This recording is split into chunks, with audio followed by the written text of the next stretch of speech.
People say you have to have a lot of passion for what you're doing, and it's totally true. And the reason is because it's so hard that if you don't, any rational person would give up. It's really hard, and you have to do it over a sustained period of time. So if you don't love it, if you're not having fun doing it, and you don't really love it, you're going to give up. And that's what happens to most people, actually. If you really look at the ones that ended up, being successful, unquote, in the eyes of society, and the ones that didn't, oftentimes it's the ones that are successful loved what they did so they could persevere when it got really tough. And the ones that didn't love it quit because they're sane, right? Who would want to put up with this stuff if you don't love it? So it's a lot of hard work, and it's a lot of worrying constantly. And if you don't love it, you're going to fail. So you got to love it. You got to have passion. A lot of people come to me and they say, well, I want to be an entrepreneur. And I go, oh, that's great. What's your idea? And they go, well, I don't have one yet. And I say, well, I think you should go get a job as a busboy or something until you find something you're really passionate about, because it's a lot of work. And I'm convinced that about half of what separates the successful entrepreneurs from the non-successful ones is pure perseverance. It is so hard.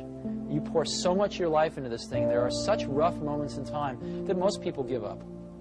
I don't blame them. I mean, it's really tough, and it consumes your life. I mean, if you've got a family and you're in the early days of a company, I can't imagine how one could do it. I'm sure it's been done, but it's rough. I mean, because it's pretty much an 18-hour-a-day job, 7 days a week for a while.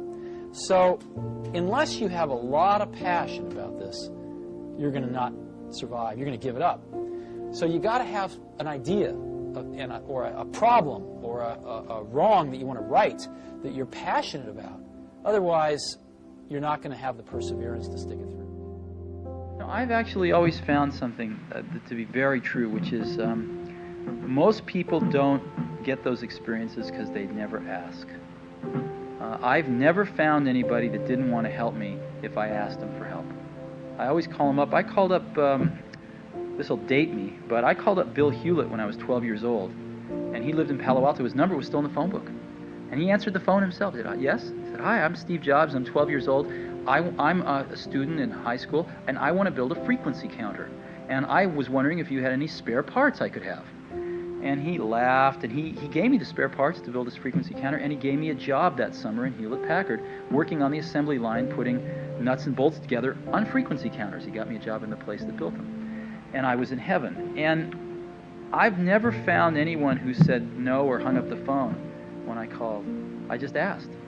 And when people ask me, I try to be as responsive, to pay that debt of gratitude back.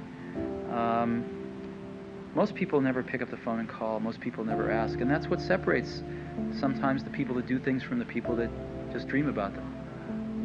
You gotta act. And you've got to be willing to fail.